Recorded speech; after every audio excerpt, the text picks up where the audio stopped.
As promised, here is part 2 of day 2 of NinjagoCon. We will see the Q&A with J. Vincent, the awesome composer for Ninjago.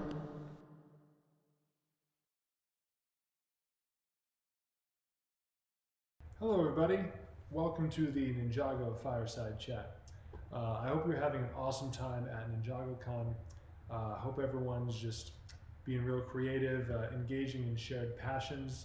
For all of you artists, of which I assume there are many, I hope you're all, just having a great time, appreciating each other's work, celebrating each other's accomplishments, and challenging each other in a very positive way to get even better at what you do. I'm here representing the duo of myself and my old buddy Mike Kramer, who has been an invaluable companion on this surreal ride on this show. I was asked to be involved somehow in this convention, and so I'm here to say, first and foremost, just thank you all so much for making this show and this world just singular in the world of animated fiction.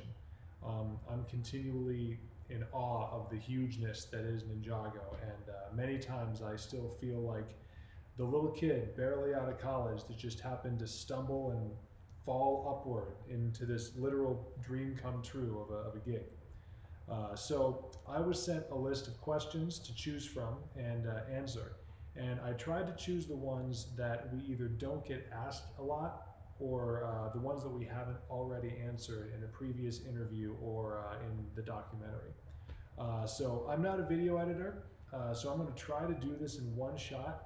I took a look at the questions and I wrote down some notes, including this little intro. So expect some meandering, expect some scrolling and checking the notes and everything, but hopefully not a total train wreck. So without further ado, here we go. So first question, how did you get involved in the world of composing in general? So to be honest, it was all a backup plan. When I was a kid, or really in high school, the thing I wanted to do most of all was play rock and roll and be in a band and do that whole thing. I was very pretentious, and so I had a prog rock band, and we would do these crazy long shows with visuals, and we were trying to be like our heroes basically, and so we took that very seriously. The first music I actually wrote was very pretentious prog rock when I was about 15, 16, and so that's what I felt I wanted to do for my whole life, and then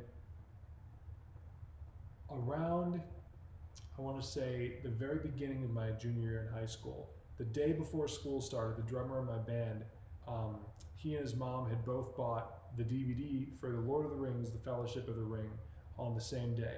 And rather than one of them go back and return it, they just decided to give me one of their copies. And he says, hey, you got to see this movie. And at the time, I wasn't really that into fantasy or sci-fi at all. And I said, well, it's really not my thing. And I was actually surprised that my drummer liked it, because he didn't really seem, like, I didn't really get that vibe from him either. He was very, actually way more into, sports and Taekwondo. He went to Olympic training for Taekwondo and everything. And so I was like, wait a second, you like Lord of the Rings? And he says, dude, I'm telling you, it's a really good movie. I think you're going to get into it.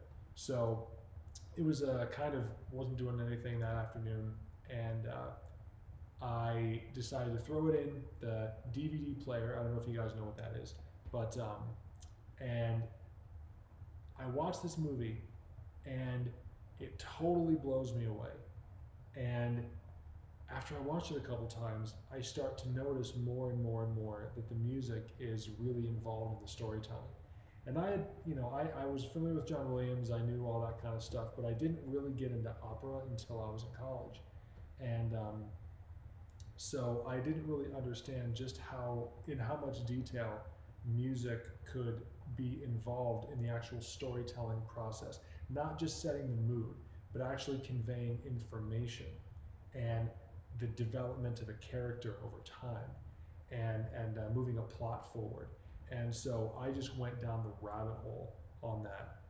I've probably said, you may have heard me say previously, that about 70% of everything that I know about dramatic scoring was just from me as a high school kid and a little portable DVD player, and a notepad, obsessing over the themes and where, what instruments played them, where they were, what was going on in the story, and just obsessing about something. I mean, I think you'll get that from a lot of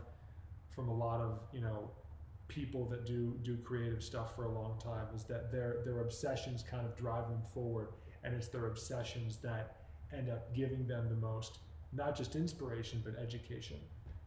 And so that first Lord of the Rings movie did it for me, and then the second one, oh man, even more.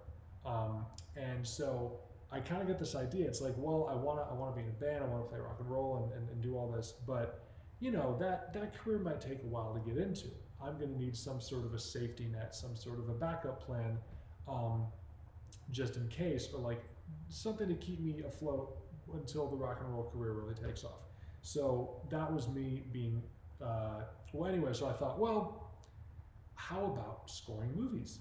That would sound like a fun little day job for me. And of course, that just speaks to my naivete of thinking that this was going to be some sort of safe or stable or easy to get into job. I had no idea the amount of people that were working so hard to do this. It's an incredibly competitive industry. So anyway, so that's kind of what I thought. And then the band, it had kind of run its course, and it was about time to choose colleges. And I started to really just delve into this film scoring thing even more, and with the Lord of the Rings kind of prodding me forward. And then it was time to pick a college, and so I picked a college that had a scoring program, applied to several of them, and then ended up just totally diving head first. And then rock and roll became more and more of a back burner thing, and it's still something that I enjoy, and you may have even heard it in some of my work. I still love it very much, but it's kind of like a Mr. Holland's Opus type of thing, where he does something just to kind of support him and his family, but he really thinks he has this dream, and then at the end of his life he realized that his backup plan ended up being his real calling. So it's kind of a story like that. All right, next question. Can you walk us through your creative process for developing a new character theme in Ninjago? How do you musically capture their essence? It's a very good question, and there's no real short answer.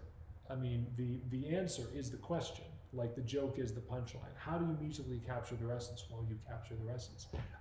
So how is that done? I guess everybody does a little differently, and you don't always want to do it the same way every time, because you always want to keep things fresh, especially a show that's gone on as long as this one has. So, I mean, really, you just start to ask questions. Who are they? Who are they? What are they? Especially with Ninjago, where you have a bunch of different characters, bunch of different cultures, bunch of different locations. Who and what they are can actually be very, very informative, and just tell you right away. Like, for instance, like Cam or Benthamar in the Seabound season. What are they? Where are they from? They're undersea creatures. What makes you? And we had already done the main title for Seabound, and I kept on hearing 3. I kept on hearing a 3 meter, 3 upon 3, which is 9. So that's why you hear nines all over the place. 3 times 3. Because when you think of sea, you think of ebbs and flows, and it's often kind of just very like, I don't want to say unpredictable, but there's a beautiful kind of circular nature to the 3 meter, and so that's kind of what started it. And then you think of watery harmonies, watery things. Watery instruments. You think of the water phone and whale song, and you think of all these things that we kind of got into during the main title, and then you even think of real world examples. Like there's a great piece by Debussy called La Mer, which means the sea in French. I don't speak French, but I wish I did. And so we started incorporating these very impressionistic Debussy kind of harmonies. So already, like, you see, I'm going a bunch of different places and trying to just grab whatever I can from the real world, from my life, from what I know about music, and try to just, it's like you use them as little colors, you use them as building materials if you're like a physical artist, and you use that as your raw materials to try to create something new and unique with it. So who are they? What are they? Very, very, very, very fundamental. That's probably the first question we ask. Then, because that can lead you to time signatures, it can lead you to harmonies, it can lead you to lots of different things. And yes, I know Kalmar is usually in 4. Benthamar is really in 9 because he seemed more. I don't know. You're way more in touch with his emotions.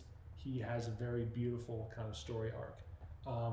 Kalmar is more of like the Shakespearean, the Greek tragedy kind of villain. So we had a more kind of classic approach for him. But speaking of arc, so that's probably the next question. What is their character arc? Where do they start and where are they going? Where do they end? Which is why we probably get annoying to the clients, Will Film and Wildbrain, because we're always asking, okay, can you send us some new scripts? Can you send us some new videos? Like, we want to know what happens, even seasons in advance, because we want to be planting the seeds really, really, really early on. So we want to know where they eventually end up. So their past, their present, their future often is going to determine the scale, the harmony, and especially the direction of the line, the contour of the melody. It's going to really tell a story. So, for instance, an example like Harumi, for instance. Harumi, and that was a weird thing too, because you see her a certain way at the beginning, and then they really kind of pull off the mask, and so you want something that's going to be flexible, that can be seen in a romantic light, and also in a very dark, diabolical sort of light as well. But anyway, so you have this lilting, downward kind of romantic, sweet melody. And then you have this kind of very expressive in the second phrase to really establish kind of like a beautiful feminine nature about her, a sense of longing for Lloyd, and just sort of seeing her as this beautiful princess, and then she does have a painful past, and that's where kind of the B section comes in. Ba, ba, ba, ba, ba, ba. That kind of Zimmer-esque, like, downward motion representing some sort of tragic element. So you can kind of tell the story through the melody. Like even with Kalmar, you have bum ba bum bum ba bum bum, and it keeps saying bum ba bum bum bum ba bum. He's from the deep, but he's trying to rise up. He's trying to take over the world. He's trying to awaken Wojira. So you start low and you go high. Another thing with the contour of the melody, like the breaking programming theme in the Prime Empire. So the whole idea is that you have this very kind of binary ones and zeros program that's written.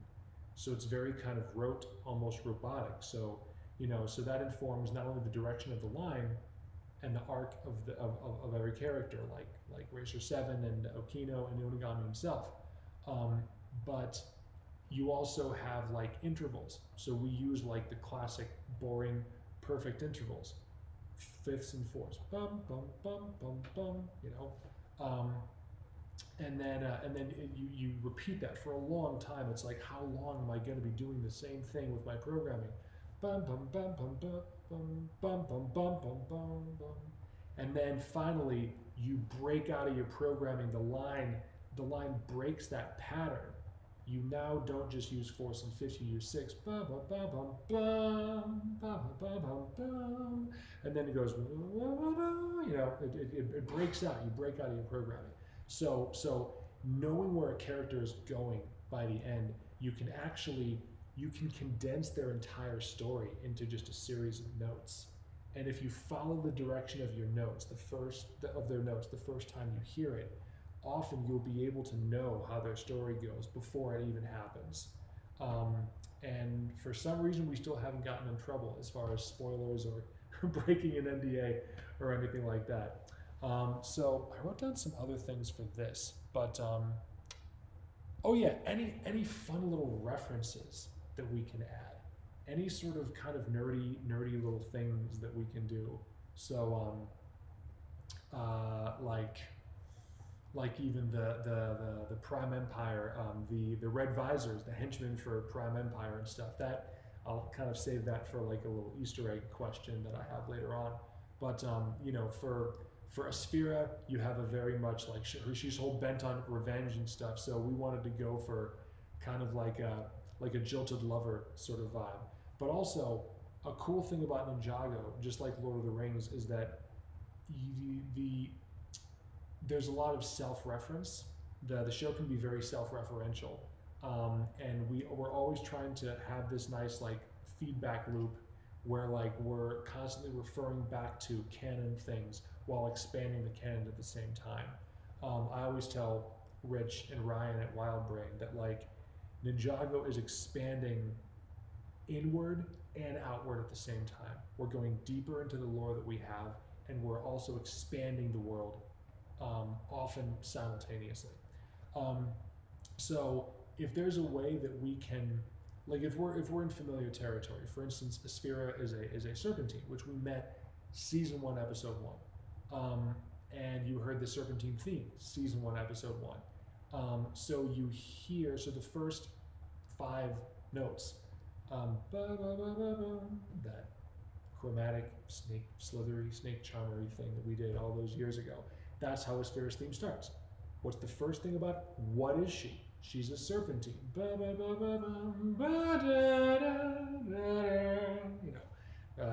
She's slithery.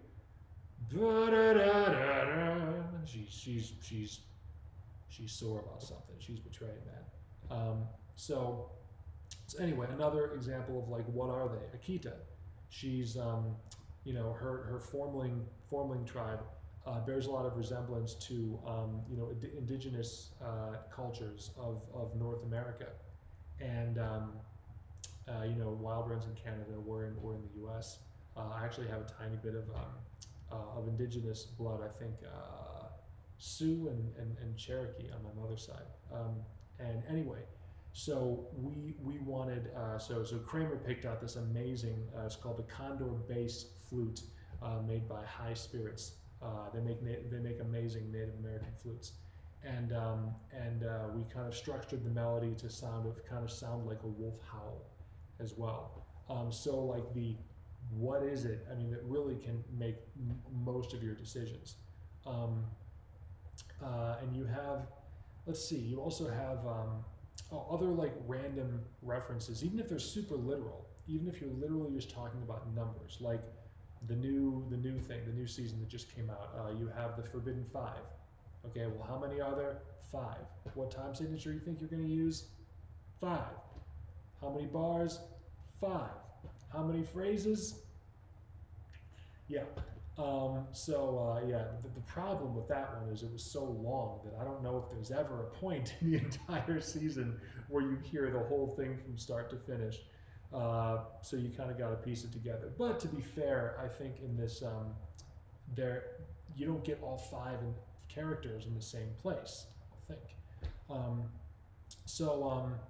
You have, again, speaking of canon and being self-referential, you have, with the Dragon Masters, with the Tournament of the Sources, with Wildfire and Heatwave, all of that has dragon DNA. It's got a DNA of the dragon theme that we started in the pilot episodes, but we really expanded to a full theme in season 9, Hunted.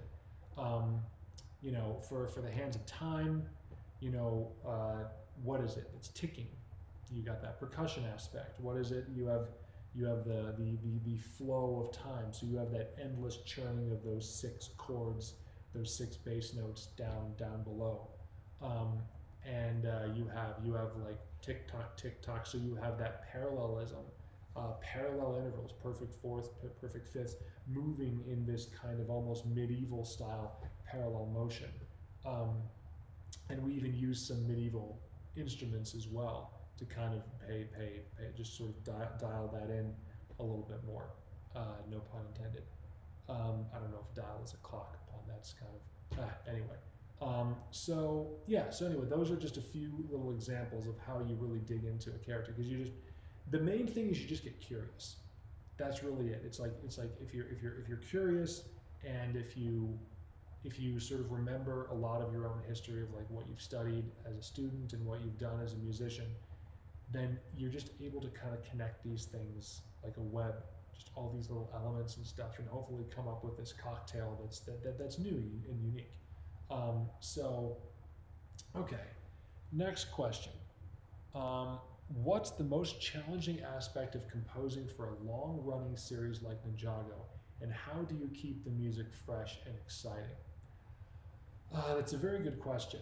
I mean, honestly, for us, it's really never been that hard. It starts with the writing, and the writing just never gets stale. They're always, like I said, they're growing inward and they're growing outward. And so the music just follows suit with that. And it's almost like you're kind of forced into that position because there's so much ground that you've already covered, and so you have to kind of go forward.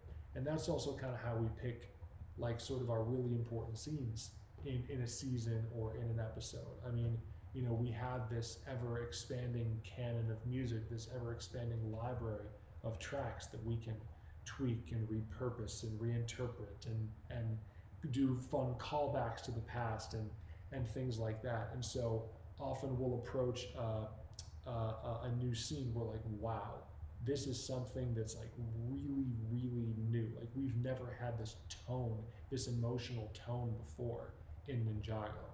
And that's happening a lot recently, honestly. And I hope you're noticing that as you watch the episodes. It's like we're going some new places emotionally with a lot of these characters. And so we as composers are like, yeah, we're going some new places. Let's really do something new here. And the people we're working with, I mean, it's impossible to give them enough credit. They've always just been so encouraging, and they've almost never put any sort of boundaries on us from the very, very beginning. And so we've been given a lot of freedom, and we don't take that for granted. And so just embracing that freedom and that constant pushing forward of the story by the writers, it honestly really just happens naturally. I can't really think of many times where I've been like, oh, well, this just sounds like everything else. This just sounds too old. I'm sort of repeating myself, because it's it's inevitable that there's somewhere new to go. So I've really honestly haven't really had much of a problem with that. And Kramer would probably say the same thing. Okay, speaking of my boy, how do you and Michael Kramer collaborate on particularly emotional or pivotal scenes in Ninjago? Can you give us an example? Good question. These are all really good questions. We used to work more side by side a lot more in the beginning, and I think a lot of that was partially the show was new, partially we had just less experience as composers, but also just circumstantially. It's like we were both, single. We were both young. We were both, we were able to pour a lot more of ourselves into like really getting in the creative sandbox and really just, now, we have a very kind of well-oiled machine. We both have teams and employees, contractors, various folks that help this thing run. And so over the years, we've been working more and like as the years have gone by, we've been working more and more independently. But I remember, in the early days, we would, from the very first theme, the Ninjago Overture, we would really tag team that. I came up with the melody, he finished the melody, he came up with a humorous little B section. I kind of was digging into the turnaround, he was helping me walk through it and sort of pushing me in that direction. I show up the next day and he's got the whole thing orchestrated with harmony and all that stuff. And I just seem to anyway. So in the early days, we would like, hey, I'm working on this scene, check it out, and then he would give me feedback, and I would give him feedback on his stuff and all that. The scenes that we really did from start to finish together, I think the first time we actually did a full-on scene like together was the Zane memory switch scene in episode 7, TikTok. We really just wanted to give it that special amount of care. I think we kind of did a similar collaboration in, like we literally were in the room together writing it. I think we did a collaborative thing, but I think I started that on my own with Zane's True Potential. We did a lot of things in the same room together in the Temple of Light. We did a lot in the same room together in the final battle. And when we do that, it's just, we both just sit at a piano and we're just plunking out stuff. And it's the same way we write a theme together. We just brainstorm. One of us has an idea, the other one supports it. One of us has a germ of an idea, the other person helps us give birth to it. Like one person's in labor, the other person's the midwife going, you can do it, or the doctor, or the whoever. And so that's been kind of the way that we did a couple of, what other scenes did we do that? Zane's sacrifice at the end of the rebooted season, we really did, and his resurrection at the end. I remember we did a lot of that in the room together. Then there was a long time where we just kind of did our own thing. And then came season 11 and the scene where Akita finds her animal form. And we just both, it was they started doing these step out episodes, 2D and everything. And we're like, this is such a special episode. And it's such a special moment. And so we came up with a theme in the brainstorming that we do at the beginning of every season. And then we knew that this scene was coming. And I think it was Kramer's idea that we tag team it, and so we kind of had some mutual decisions that we had made. It's like, okay, it's going to do this, then it's going to do this, then it's going to do the theme, and we're going to do this, and we're going to have that jig from the bow dulcimer, and we're going to have I believe it's like a Balkan choir doing the straight tone vocals. If you listen closely, I always make fun because it sounds like they're saying Kramer, and I was like, oh man, you're singing about yourself. But it was hilarious to me anyway. But so we made those decisions, and then he says, okay, you take the scene now. I take the scene, and so I sketch it out. I come up with the parts, most of the parts anyway, and I just put it into a logic session, and then I give it to him. He's a lot more technical, than I am. So then I said, okay, what do you think? Do you like this? And he liked it, and he just ran with it. And then he, made it. He made the magic, played that good old Condor bass flute, and played the jig on the bow dulcimer, and we were off to the races. Still one of our favorite pieces that we've done. But yeah, so I think that we kind of know in advance if something's going to be really special, and then we both, in different ways, whether we're in the room or whether we're tag teaming it, we find a way that we both can touch it somehow, because it means a lot to both of us. Most everything else, we just take the episode and we just split it down the middle. It's like, hey, I'm going to do this, you're going to do that. And that's kind of how we do it. So, okay. Next question. Are there any musical ideas or experiments you've wanted to try in Ninjago but haven't had the opportunities to implement yet? Um, yeah, there's always new stuff.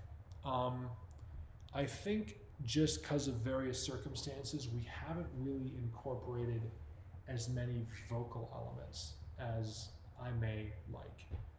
We've done quite a bit already, don't get me wrong, but unions and things being what they are, it's especially with the kind of show Ninjago is and the kind of deals, and I'm not going to get into all the technical stuff, but I mean, so I think eventually, I mean, I'm always up for adding more vocal elements, even if it's not, even if it's just us, just finding more ways to use voices, more kind of like effects, like more breathy sounds or more whispers or more, out of the box kind of vocal techniques. I really love to explore that because the human voice is my opinion the most expressive instrument that exists, by definition, and so I'd love to find a way to use voices more.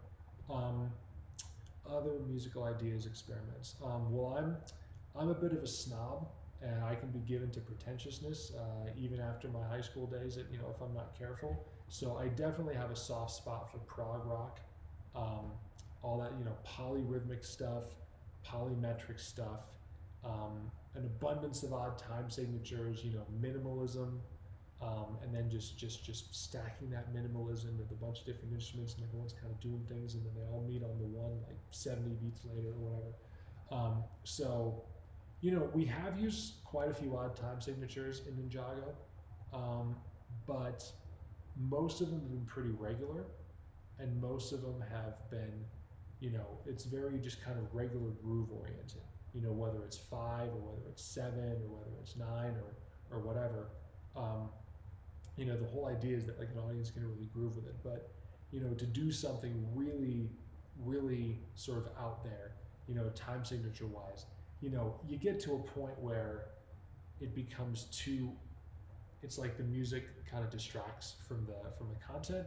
The whole idea is a film composer, you want your work to be kind of seamless with the content, and so you don't want to draw too much attention to the music. It's like, oh wait a second, how do I count that? Where's the one? Then you're not thinking about Lloyd and Sora and everybody. So you always want to put the content first, and you want to support it. But I'm not giving up on my prog rock dreams. So at the end of the day, like everything has to come from the character or from the environment. So I'm just waiting for that right character, that right environment, and sometimes we're surprised, like the administration. Like we did something so weird for that musically. I think I was the person who originally had the idea that would drive our whole music team insane, which is, okay, let's only use perfect intervals for everything, as much as possible. Let's have like a bunch of let's just do the circle of fifths and just stack it. And Adam was going to kill me by the end of that episode. It's like it's so weird and it's so kooky and it's so quirky, and I love the stuff that Adam did on that episode, as well. And so I never thought that I would do anything like that. I never planned on doing anything like that, but the administration called for it because of these writers and the hilarious stuff they came up with. So so here we are. So hopefully one day there will be something where prog rock can really shine. All right, next question. What are your favorite pieces you've composed? Interesting. I'm glad you didn't say best. I'm glad you just said favorite, because we're boasting is never good, but we're allowed to have opinions. So there's some things that I like, or that I liked doing for one reason or another. I'm just going to rattle off a bunch of them. The original Ninjago Overture is very special to us, obviously, and that whole pilot really. You know, it's the first time we've used any of our themes in context. I mean, the Ninjago theme, Wu, the Golden Weapons, the Dragons, our obsession with percussion and taikos, you know, the training course, where you get like the taikos, the rim hits, the claps, hooves, and all that stuff. You know, like where we got to use that the first time. It was just, you know, this crazy, that we did that first pilot. I mean, it was just a crazy, and then we did in just like a matter of a few days, just all holed up at Kramer's place on Crenshaw. You know, living off of Doughboys to Go and trail mix. You know, these are the times that you remember, even if you weren't very comfortable in the moment. Like you look back on them very fondly, and the music that comes out of them, like you remember where you were when you wrote it. Like I remember so many pieces of music based on where I was when I wrote it. And I'm kind of like a nomadic creature. A lot of times I write music outside of the house, bring my little keyboard, bring my laptop, my headphones, and everything. So, you know, like I wrote the Great Devourer Awakenings at this old kind of breakfast place called Hash House A Go Go in Las Vegas. I wrote Feliz Ninjago, the sound alike to Feliz Navidad, the one where they're playing the festival in the season 1 finale. I wrote that in Japan in a hotel room. I was at Jerry's Deli when I did Dareth. I was at Paquito Mas. It's a fast casual Mexican place in the Valley in LA. When I did Temple Showdown, right after the Temple of Light, and the Stone Warriors get there and they have to use their upgraded powers for the first time, and then Cole does that MJ thing. Yeah, like you remember where you were when you did a lot of these things. You know, Dareth in particular, I love Dareth. Dareth might be definitely one of my favorites. I love Tower of Power. I don't know if you know those guys. They're like a funk band. My opinion, greatest horn section in the history of popular music.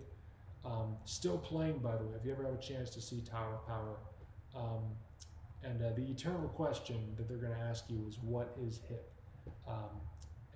Just so, because they ask it, and everyone has to shout it, so you'll know, you'll be one of them. And so, yeah, I remember I spent most of the night at Jerry's Deli.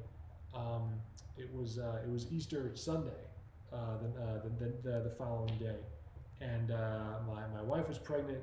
She was having a really bad fever.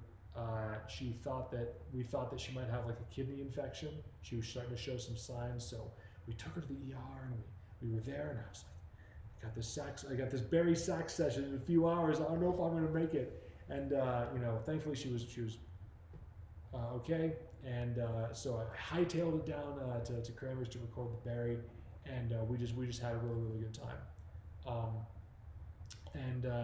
You know, what else? Final Battle. That one always meant a lot to me because at the time we thought that was the final episode. So we really just kind of put every part of ourselves into that queue. You know, there was just such a sense of finality to it. I didn't know if the writers knew that the show was continuing. It seems like, I mean, it was literally called The Final Battle. And he says, this ends now. And now there's a running joke about how it doesn't actually end now because the series doesn't end, nor do we want it to. Trying to think. Oh, Ghost Story, the one with the Moro flashback, the whole Ennio Morricone thing. I wrote that flat on my back, bedridden after back surgery. That was not a fun time in my life. I kind of felt like a ghost myself. I'm trying to think. I was throwing things out there. I'm sure I'm forgetting a million things, but there's a cue called Full Blooded Oni. It's where I believe Mistake takes on her Oni form for the first time and fights Garmadon. That was the first full-on like Oni sound that we had really done, and it's something that I just kind of asked. I told Kramer, I was like, you know what? I think I'm going to just turn me loose on the Oni. I'm really going to go for this, and so I started studying a whole lot of really old, really localized kind of musical traditions, like Aboriginal and like Yoruba and which then kind of a lot of those guys migrated. Well, sorry, that's not the right word, but the Yoruba musical and cultural traditions found their way into the New World through unfortunate, very, very horrible circumstances. And but anyway, brought the music with them, and so then it gave rise to this wonderful, amazingly rich Afro-Cuban tradition, which I've been blessed to have several teachers and mentors kind of show me the ropes. It was first my jazz director in high school, Al Naylor, and then I was actually in an Afro-Caribbean ensemble in college by this legendary percussionist Angel Figueroa. Really kind of took me under his wing,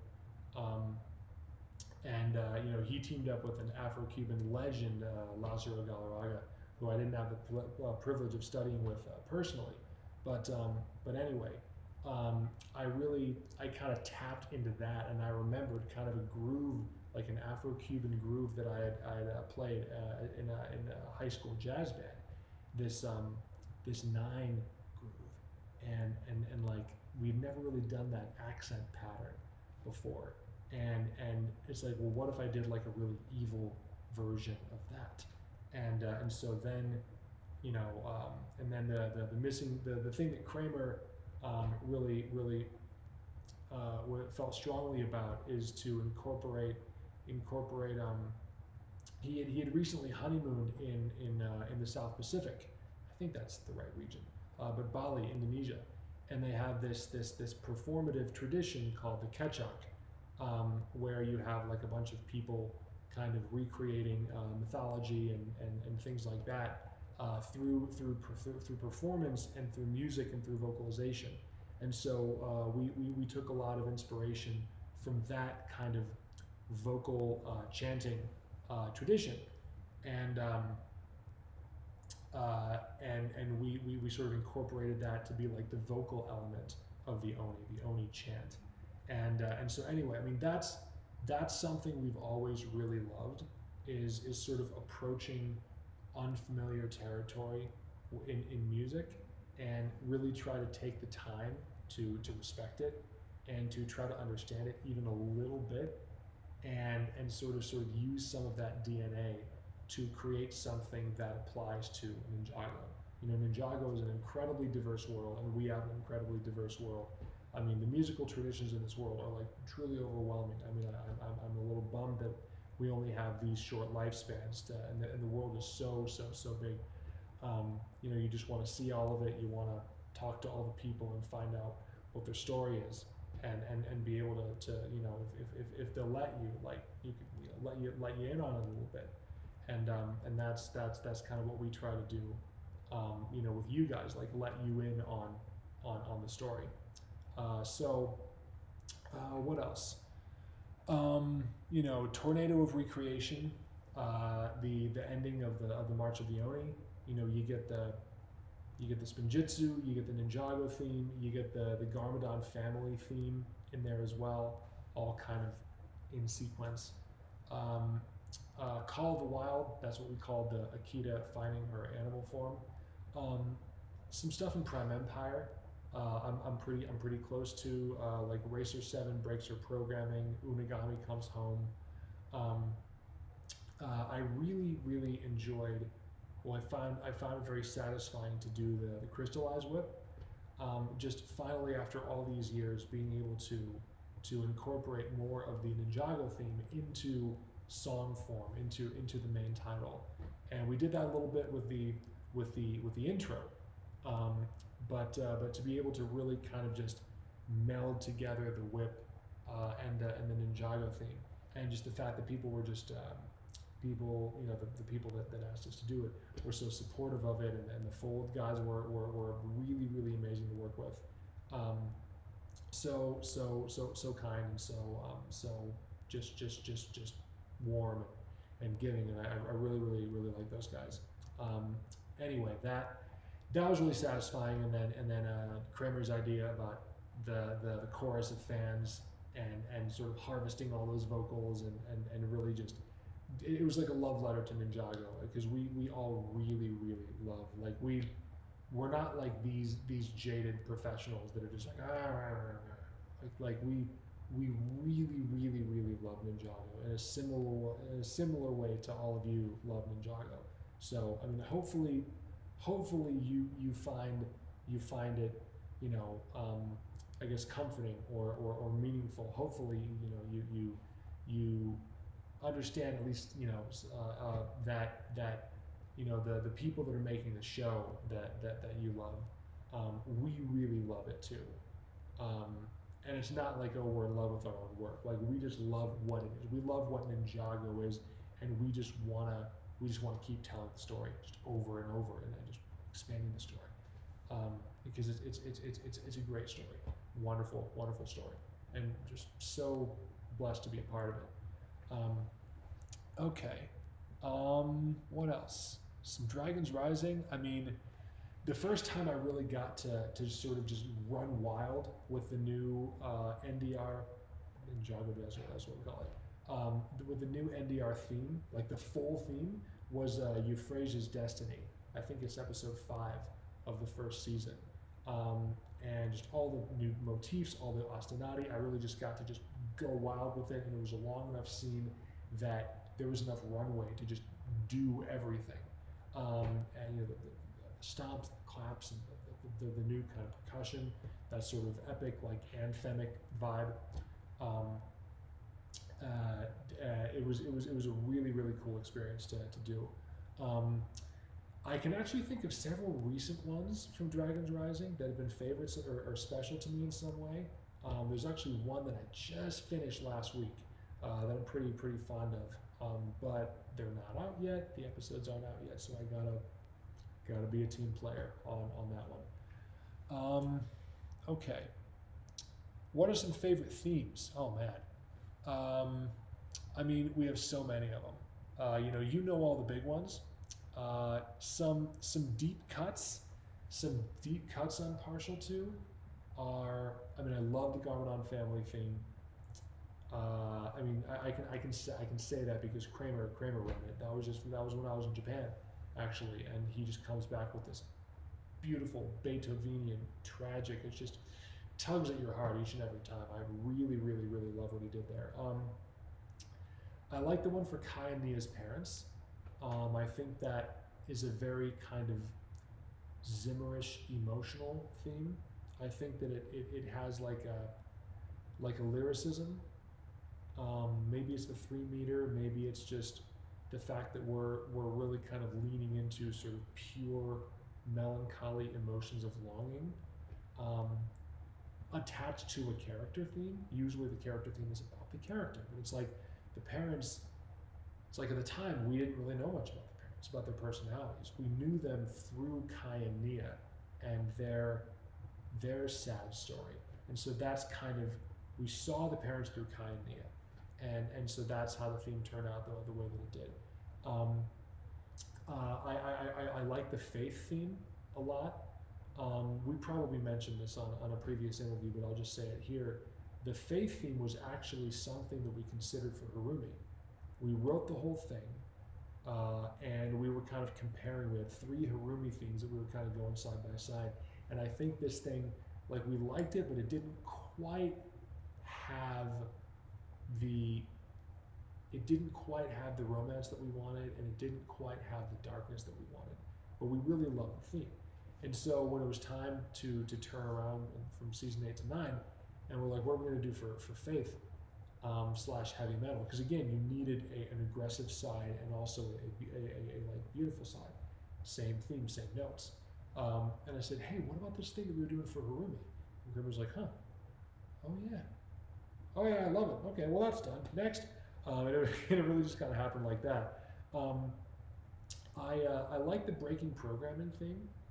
I like that we were all in a very interesting place in our lives. This was right before COVID. This was like winter 2019. Kramer was on paternity leave for his first boy, Theo, dear Theo. And I was working really closely with Jesse Nelson, who was just unbelievable in every way. And I was doing other projects that were very, very different from Ninjago, like Fast and Furious, and it was just a very, very interesting time. And I remember I wrote the breaking programming theme, I mean the thing that started with it. I took it to Kramer and he spruced it up. Um, but I wrote it sort of outside on the patio of a Panera in Woodland Hills, and and then I usually we get together in person to write these themes, but Kramer and we were sort of in separate places, and so I just kind of vocalized the programming theme to him when I was like in the parking garage at that place in Woodland Hills, and we just did it over the phone. It was our first phone theme storming session, except for maybe the Oni theme as well. But and then from NDR, I mean I like a lot of things in NDR. But I think the Dragon Masters might be my favorite, and I think that I'm going to mention the Dragon Masters a little bit later. But I think that what I like about that, I mean I like a lot of things about it, but we really get to go kind of old school majesty with it, kind of that Zimmer Gladiator, like there's just it has this regal kind of quality that we were trying to tap into. You know, you don't really have, because Wu's different. Wu's like the old sage. He's like the wizard archetype, you know, and in the you know the classic story archetypes and everything, and so you have, he's more of like the old teacher. He's more of like the old mystic almost, but. And so we don't really have any like really revered like heroes of the past, not that much anyway. And so to really get that, but like they're still here with you. They're not distant memories. They're not in some other plane like the first Spinjitzu master. And so to really be sort of pay homage and respect to your elders, these heroes of old. In Ninjago, we really haven't gotten to tap into that tone before, so I was really happy to do that with Dragon Masters. Okay, next question. If you could choose any real-world location to draw musical inspiration from for a future Ninjago season, where would it be and why? If only, right? If only we got to choose. The writers, the writing drives everything. So we usually don't go in with an idea of our own. Like I really want to do this, and I'm going to try to put the square peg in the round hole, this way. So really, it just depends on what comes down the pipeline, what the next batch of scripts, reads like, what it all entails. I will say that there are some things that I've either been into recently or that I'd like to get into, or that we almost got into but didn't. So. I mentioned Afro-Cuban music. I mentioned the Oni. Cuban music, it's got so many rich traditions, like rumba, salsa. I did a lot of that stuff in high school and college as well. We haven't really gotten to do much of that. Lots of different Latin music. I dug pretty deep into Brazilian music for a Fast and Furious season. I think one of the seasons takes place in Rio de Janeiro, and so we gave the bad guy the bad guy's groove was like a slowed down evil samba, and so I'd love to like incorporate some more of that. I know that it might not be likely. Ninjago has always had kind of like a parallel with the continent of Asia, Southeast Asia in particular, for obvious reasons. But you never know. We got 16 realms, right? Let's see. Speaking of other projects, I did something for Apex Legends recently that had to do with music from the Philippines.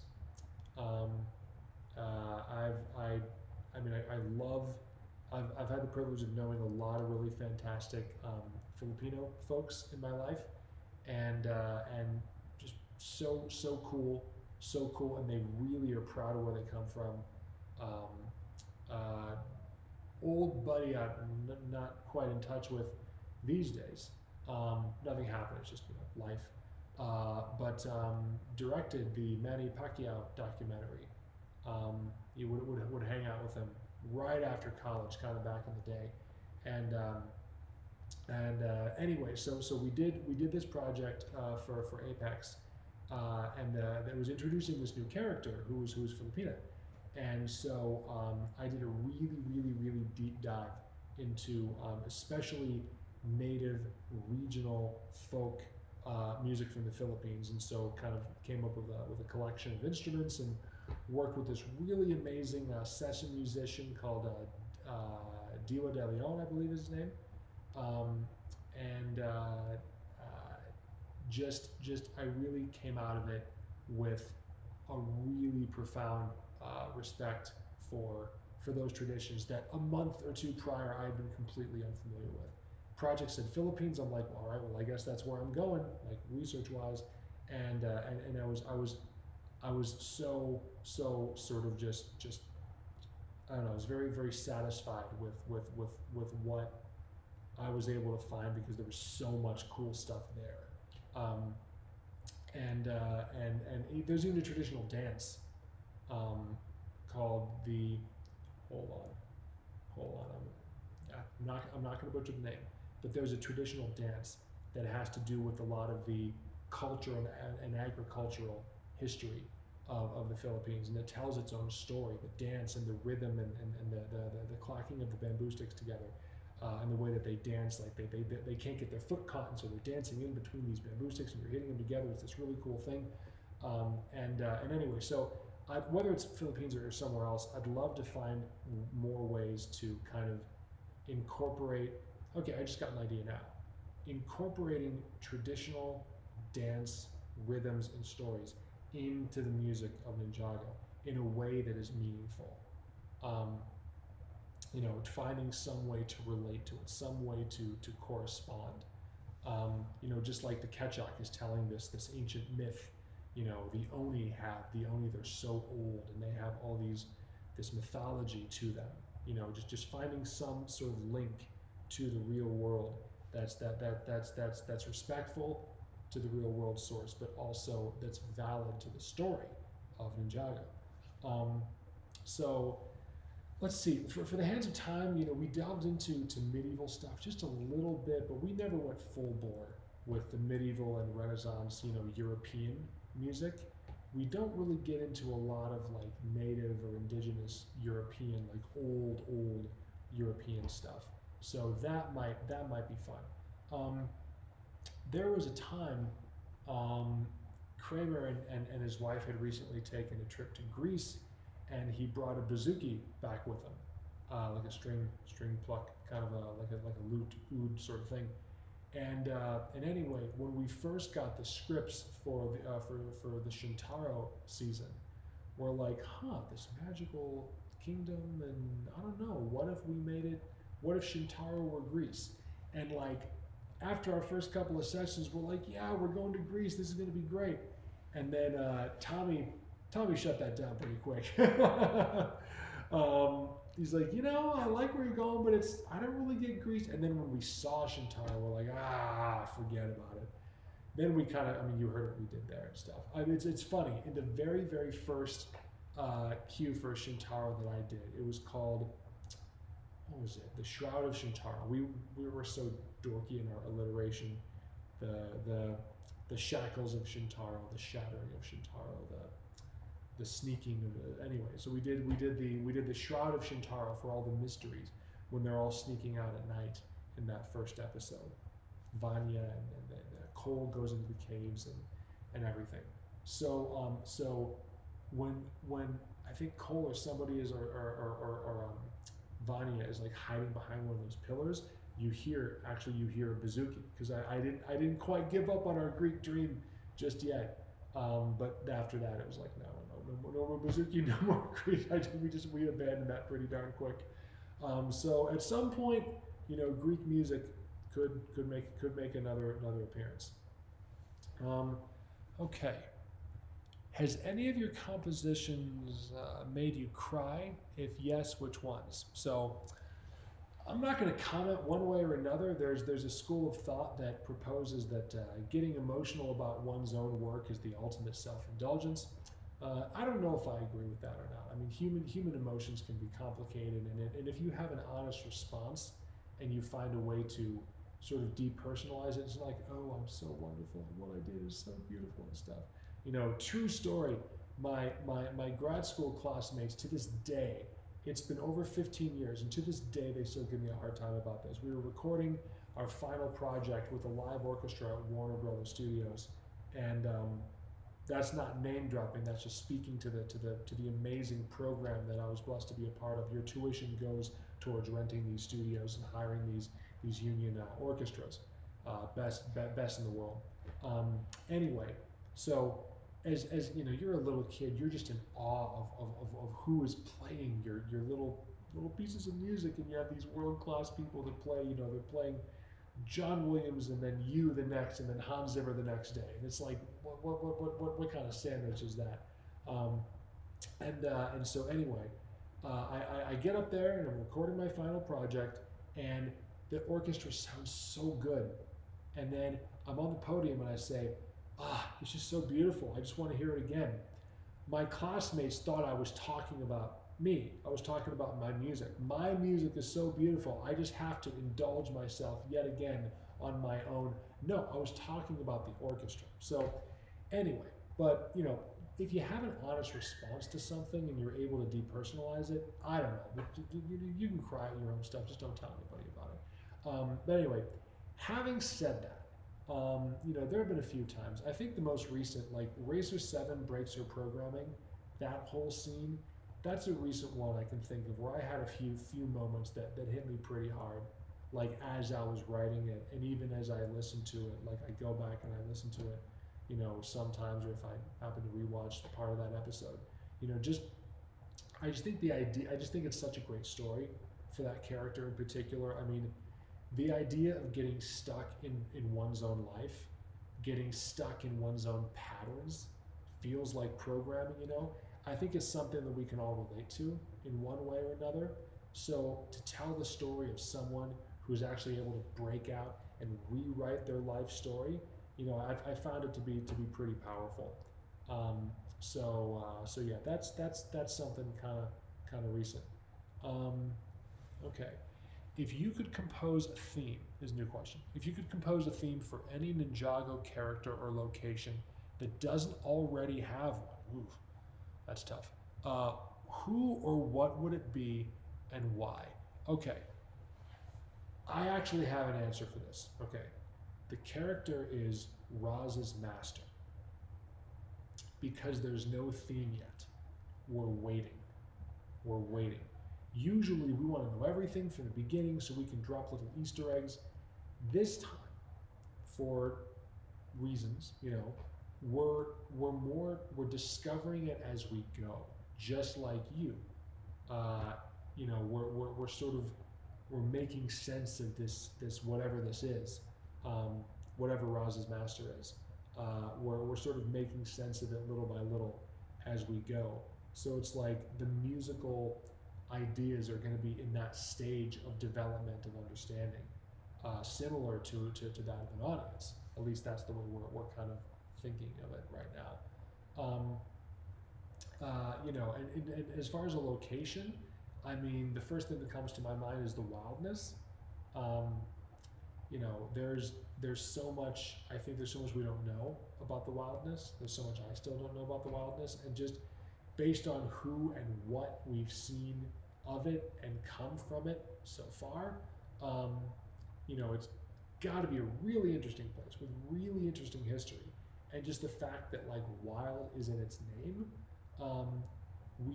to me that speaks to, again, if I'm coming up with something on the spot, or just coming up with something like using the same methods that we would use with any other location or character. I mean, wildness to me suggests non-traditional music, non-traditional instruments, very kind of near to the earth stuff, not stuff that you would hear in like a refined concert hall. You know, you can hear some of those elements. I did a scene in the wildness, I think it was the wildness anyway, It's where it's the flashback to young Roz. I think it's towards the end of season 2, and so you get to hear a little bit of that in there as well, a little bit of that wild sound. But again, that was just scratching the surface, and there was nothing thematic at all. We're just sort of discovering a place little by little. So yeah, I really hope that we get to spend more time with that character and that location. So remember this in a couple years or whatever you watch it or whenever it comes out, and see. I don't know. You can hold me to it. See what we did with it. Okay. Next question: are there any Easter eggs or hidden musical motifs in the Ninjago score that fans might not have noticed? Okay. First of all, I have serious doubts that there's anything that we've done that hasn't been noticed. If there's anything still left undiscovered, I would be very, very surprised. I don't really engage online anymore, but so I'm not sure what people are saying or not saying. But the last time I checked, which was admittedly a while ago, it seems like nothing really gets past you. Like it's actually really, really cool, because when you're in the zone and you're writing something and you're coming up with all these little things that you think might be fun, sort of very subtle way of communicating an idea, and there's somebody, at least one, probably way more than one, who picks up on it, and then they write about it. It's like you have people. I don't know if you guys have seen that website that like catalogs all the Ninjago themes and writes about them and gives examples. It's really amazing to see something like that. And so just to know that there are people really, really, really listening, it just keeps us so motivated to just keep on dropping those little hints and keep on really caring about those little details. Because like the worst thing is for an artist like you guys, you're doing all your various art in various formats and stuff, and some things that I have no idea how to do. Total different intelligence than the kind that I may have or not have. But you have a lot of these details about your craft that probably only you think you'll ever know about. Like, okay, no one's really going to notice this. And then knowing that someone does notice it and having the expectation based on a track record that they will notice it, I mean, that gives you such confidence as a writer to just be like, yeah, I'm going to drop this, I'm going to drop this, I'm going to put this in, and they're going to pick it up. It's like anything I drop, you pick it up. It's really amazing. It's so like it's such a cool position for someone to be in. Like me, I'm incredibly blessed. So anyway, so as far as Easter eggs, things like that, I mean, again, I have no idea what people are saying online these days, but I'll just drop a few that at least I haven't heard much about yet. Probably the biggest one is actually, so the Geckos, they sing a song in the Shintaro season. And it's kind of like a little hi-ho sort of thing.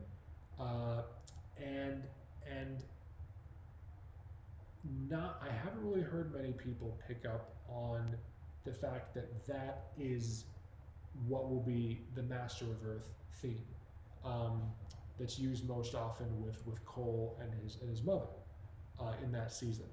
So what happened actually is that we wrote the Gecko song first, just based off the script and based off the prompt from Ryan, and then after we're done with it, we ship it off and we're like, okay, it's a little kind of it was almost like a little shanty or something, and I told Kramer, I was like, hey, what if down the line we turn this into a theme? And he's kind of like, and then months later comes time, and I'm like tiptoeing, I'm like, hey Kramer, remember when I said we should turn this into a theme? And then that was another phone writing session. I remember we did that all over the phone, and it turned into this really kind kind of serious, almost haunting, bittersweet, kind of minor, almost Eastern European folk melody in a minor key kind of thing. And it became honestly one of my favorite themes that we've done.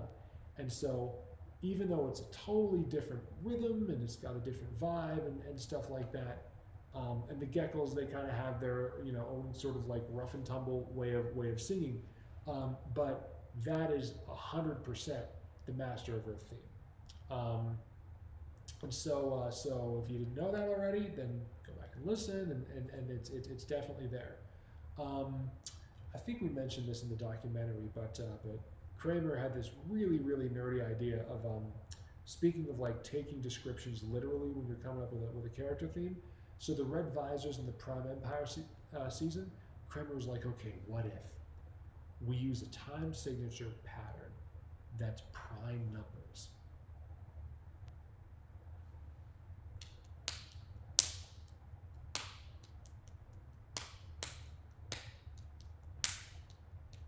Two, 3, 5, 7.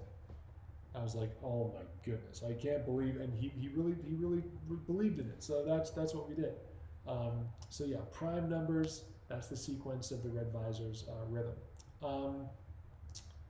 The Dragon Masters. What I wanted to do with the Dragon Masters is basically make it a perfect. It's like, it's like if the NDR theme and the Dragon theme had a child, and that child is the Dragon Masters theme. So you will get like, it's like you will get like the idioms, the little quick little flips and sort of lyrical nature of the NDR theme, right? But then the overall contour and direction of the Dragon theme.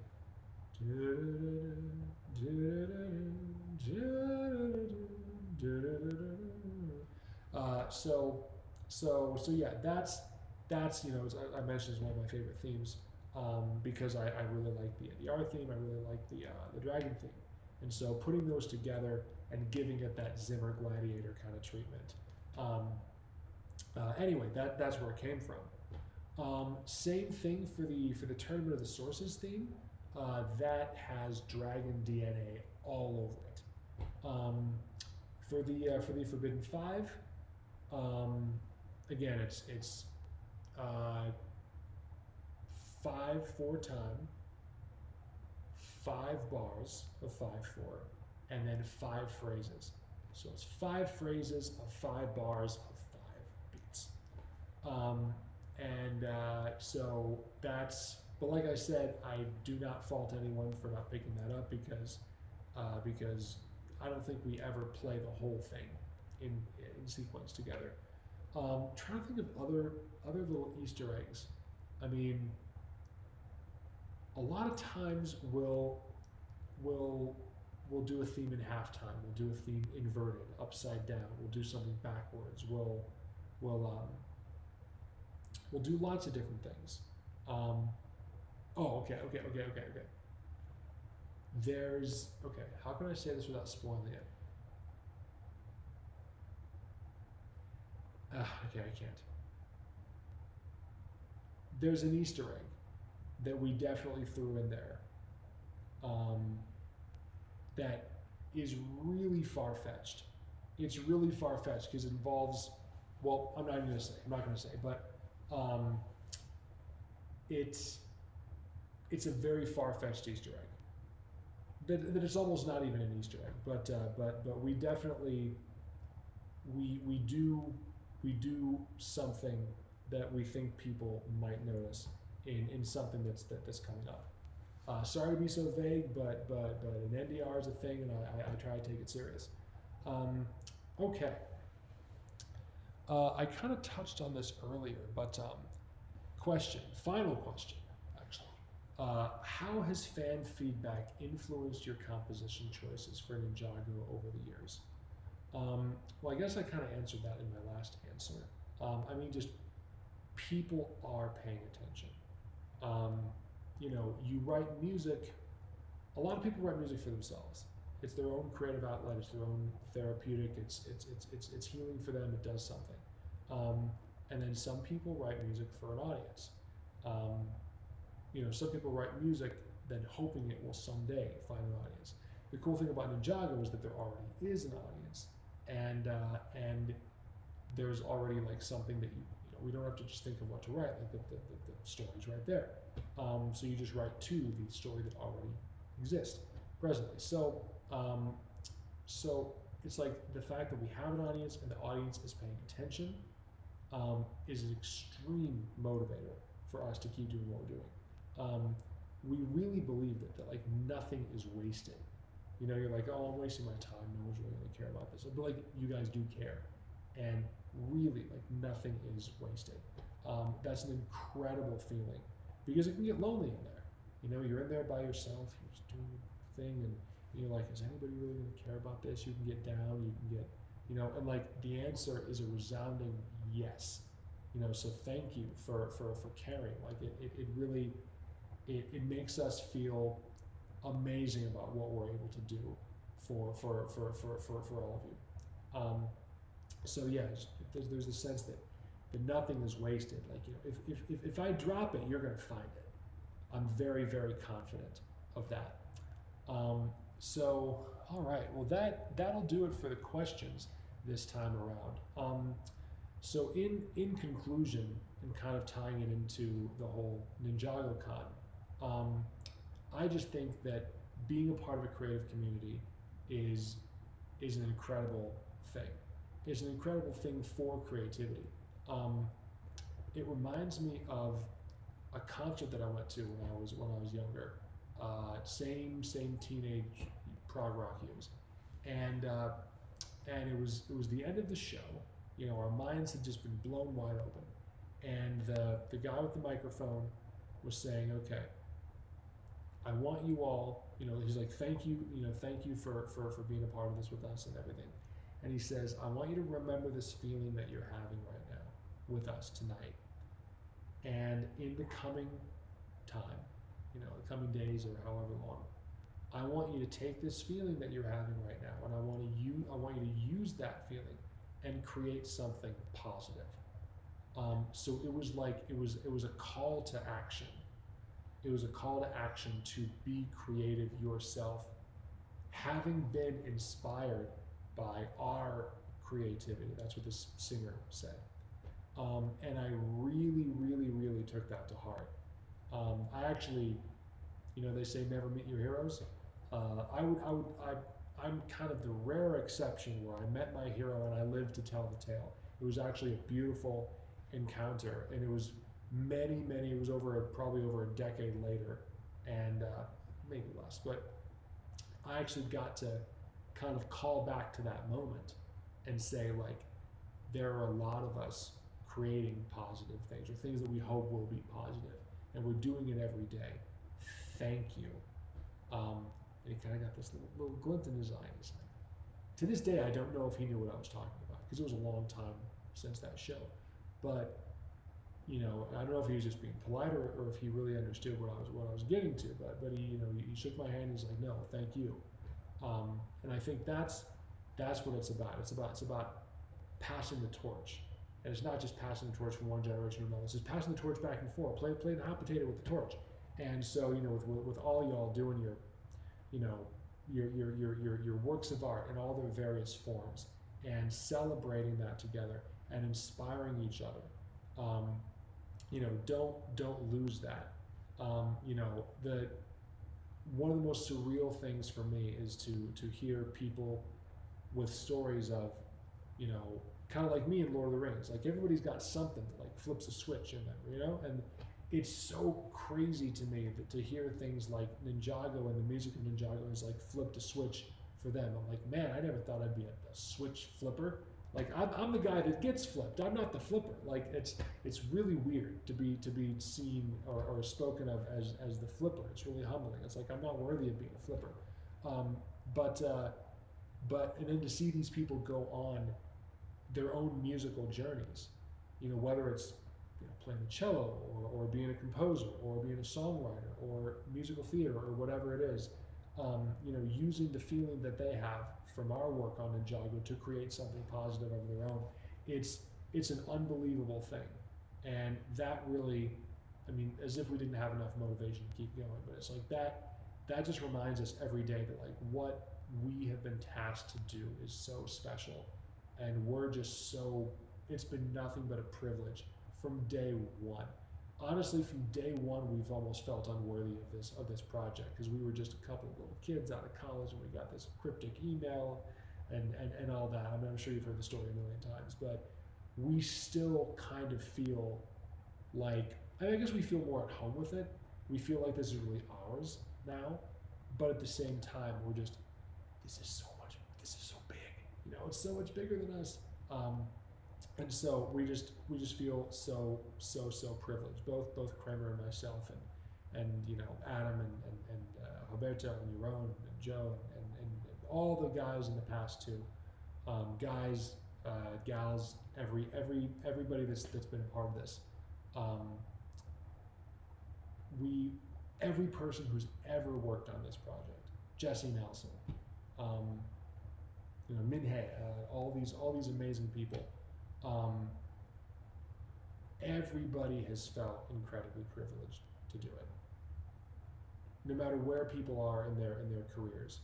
And we got some incredible alumni of Ninjago. I can name off so many. Jesse Nelson's doing big things now. Duncan Thum's doing Thum. Thum. I think he told me Thum, so I'm sticking with Thum. But he's been doing amazing things for a really long time. And there's just been so many amazing people who have worked on this show. And Daniel Markovich, Brian Riddle, my boys from several seasons now. Everybody's felt so blessed to be in this project. No one's taken it for granted. Everyone's given the best of themselves to do it because we think that's what the show deserves. And to have it be so well received by all of you, it really is just, it's not just the icing, it's the cake. We're just so blessed and so privileged, so truly humbled to be in this for so long. It really is a dream job, and we don't take it for granted. It's blessed us and our families, so much. We both know, Kai and Mia and Zane longer than we've known our own kids, literally. And so just, and it's just intertwining this with your own life story. Like, I'm sure you do that, I do that. I remember where I was, what queue I was working on. When I found out I was having a kid of my own. Spoiler alert: I was working on the queue called Jay's True Potential, first season, and so many crazy things like that have happened. So, the fact that you all care so much, and then you turn around and do something creative yourselves. That's just, what more could you ask for? So, anyway, I hope you've enjoyed our time, our little FDR fireside chat here. But I hope you have the most rewarding time at NinjagoCon, and as you go forward in your creative lives, just use whatever feeling you're having, create something positive with it, and I hope you enjoy what is coming next in this wonderful world we call Ninjago. Have a wonderful time. I'll see you later.